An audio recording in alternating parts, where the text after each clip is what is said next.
Welcome to Chiswick Park. We've put together this hanging basket tutorial for you. I'd like to hand you over to my colleague Dave. Hello and welcome. My name's Dave Taylor from Nurture Landscapes, and I'm here today to talk to you about how to make a summer hanging basket. As you can see, we've got a lot of materials set out in front of us in this lovely greenhouse. I'm using a 14-inch cage style basket. Some of you may have a wicker basket, something slightly smaller, perhaps something hiding behind the shed at home that you can use, or you may be going out and buying one. They're quite expensive and they are reusable, so please make sure you keep these through the summer. We can replant them in the winter and we can do a similar thing again. I'm going to use a selection of plants that I've picked here. There are other suitable alternatives that you may want to use, and I'll talk about some of those as we go through. It is quite a messy process, so please don't try and do this in your kitchen or your dining room. I don't think your partner will be too happy about that. So try and find an outdoor space where a bit of mess is not too much of an issue, and you can clean it up quite quickly with a brush and so forth. So what I'm going to do first of all is I'm going to take my basket and make sure that the hanging cage is underneath, so it's not in the way of where I'm planting up. And once I've got that on a nice firm area, I've got a nice flat bottom basket here. You might want to have a round one, and if you do, you can always put that in a bucket, and it keeps it nice and stable while you're working. So the first thing I need to do is put in a liner. I'm using a jute liner here, which is sized for the basket. If you wanted to use something a little bit more sustainable, or you wanted to use something a little bit more natural, you can use sphagnum moss. This is available for your garden centres and DIY stores. Ensure that it's ethically sourced. It will say so on the bag. Even better still, if you can go out in the garden, perhaps do a bit of lawn care at the same time, get a light rake through there, pull that moss up, get plenty of it, and you can build that up around the edges and create a natural look. But the jute liner that we're using is a nice and quick and easy process. Particularly if you've never tried one of these before, it's a great way to start off. You'll notice on the liner that there are a series of slots around the edges, and that's where we're going to put our trailing plants in around the edge, and we'll get to that in a moment. What's really important with baskets is the care and looking after them. I'm sure you've got neighbours and friends who've got fantastic baskets, and the reason they look good is because they're well watered. They do dry out very quickly, particularly if they're south facing or you're in a prevailing wind. So to help retain some moisture in there, I'm just taking an old piece of plastic, and all I've done is used the basket as a template, cut it to size, and I'm just going to lay that in the bottom of the basket like so. And that will just help hold moisture in there. We don't want the plastic all the way to the top of the liner because the water won't be able to get out. So this will just act as a small little well and help hold the water in. So once that's in there and I'm comfortable that my slots around the edge are viewable and seeable from the outside, I'm going to go over to my compost. We're just using a standard proprietary compost. If you prefer peat-free, that's fine. Whatever you've got at home, if you've got some compost left in the bag, will do the job just as well. And I'm going to take this compost and I'm lightly filling it into the basket, pushing it around the edges, like so. And I'm going to fill that and lightly press it down. Don't try and push your basket through the table. We want to lightly press it down, not to remove all the air pockets that are in there. And you'll see that the compost is sitting level with the slots that are on the side there, so we can put the plants in the side. So once I'm happy that that's at the level I need, I'm going to take some of my trailing plants, and for this job I'm using some Nepeta. So we've got some quite big Nepeta here. You might buy some smaller ones from a garden centre. Trailing lobelia is quite good, Sophinia. It really is down to your sort of artistic licence. Some people are very shabby chic and like to go different colours, some a bit OCD and like to go all red or blues. You know, whatever your proclivity is, it's your reflection of your personal character. I like Nepeta because it falls down, looks a bit like a waterfall. And what we're trying to do is create tiers within the basket. So we're going to have something that's big and upright in the middle, bushes round and then spills down. So this basket, once it's fully grown, in a couple of months, will probably be about 2 feet so high above there and around 1 feet wide around there. And so you can imagine the size is quite big. And the key to that is preparing your plants, putting them in properly and not overplanting the basket. The Nepeta that we're using here is quite large. You can see that it's come out of a larger pot. Sometimes they come in small little drill plots, but we're using this larger one. And what I need to do to help get this through the side is just tease some of the roots around the edge. It does look quite barbaric, and I'm sure some of you will be shocked and horrified. It is an annual plant, so it's very aggressive in its growth, and it will come back fine. So what we need to do is just tease enough root off there, lightly so. Pop that over there. And then I'm going to lightly press the plant together so that I can take that plant, slot it through the slit in the side of the basket, and push it through the other side.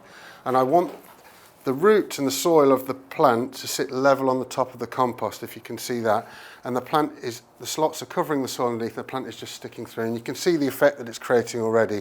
As that plant grows on and fills out around the sides, you'll see it's much, much bigger and fills up all the gaps that you can see. So I'm going to work my way around the basket now. I've already prepared this Nepeta here, so I'm going to take this plant again and slot it in. Don't worry too much at this stage if you've got bits of soil on your leaves, bits of soil on the side of the basket. Once we water it, that'll all get cleaned out. I'm going to take that Nepeta through the sides. And we'll carry that process all the way around. I'm mixing up a little bit here. I'm using a trailing geranium as well, if it can come away. So same process again, I've just teased that root out. It is quite a big plant, so it will take a bit of persuasion to get through. Again, making sure those slots are all closed up so we don't get compost coming through once the basket's in a final position. Just move this over here. Careful not to damage any of the leaves. I'm going to carry that process all the way around, and we're now ready to put the rest of our compost in. Don't be tempted at this stage to overfill your basket. We want it to be about 1 centimetre or so from the top. And you can see here that soil's covered over the compost, covered over the roots from the trailing plants that we put in. And I want to create a slight bold effect in the basket. That way when the water goes in, it filters to the middle. If you're tempted to make it sort of convex, then the water will run off, it will go on your patio, you'll be forever sweeping it up. So if you can get it nice and concaved, again, lightly pressing it down, but not too much to remove the air from there. And we're left with something that looks like this. I always start in the centre, and for my centre plant, I want something that's very upright, that will grow very tall, that's quite showy. I'm using an upright geranium. Fuchsias are quite a good plant as well. If you can get an upright fuchsia, it gives you a very delicate flower and lots of colour. So what I need to do is place that in there, and to do that, I make a hole like so. I'm not wearing gloves while I'm doing this. I find them a little bit tricky to work with, but if you've had a manicure or you're very delicate about your nails, you may want to put some gloves on while you're carrying this out.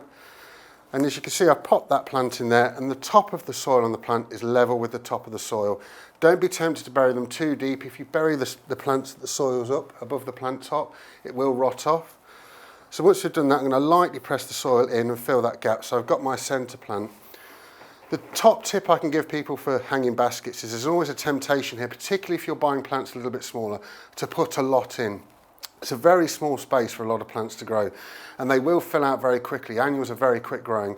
So if you can not be tempted to plant too many in here, I'm using 3 around the edges here. If you're using smaller plants, 5 at the most. I've seen people put 10, 12 in here, and then they wonder why it dies quite quickly. They're all competing for the same amount of moisture and nutrients that are in this soil, so you don't want to overcrowd it.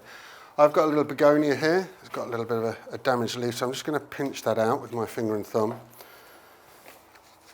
Tease it out of the plant, and then I'm going to leave it on the top for now because I just want to see how that looks. I've got a Saphinia. Saphinias are great if you want to use them all in a basket for one colour. They're very showy, lots of flower, and some of the better baskets I see are all Saphinias, where they might be all white or purple. Really useful if you've got lots of baskets, you can display lots of different colours. But because we've got one basket and I'm just putting one on my house, I like to have lots of different colours and a bit of variety.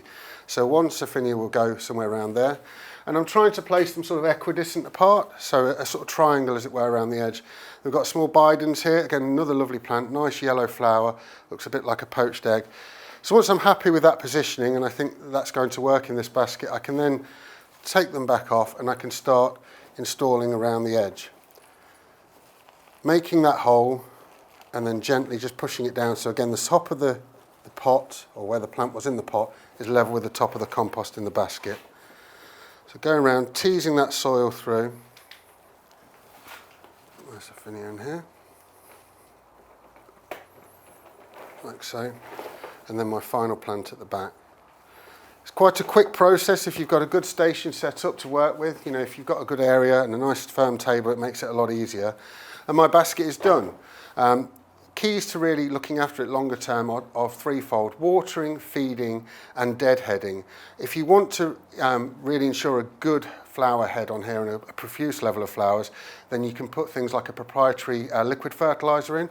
We've got some fertiliser granules here that's slow release, so if you've not got too much time to spend looking after your basket, you may want to put some slow release granules mixed in with the soil.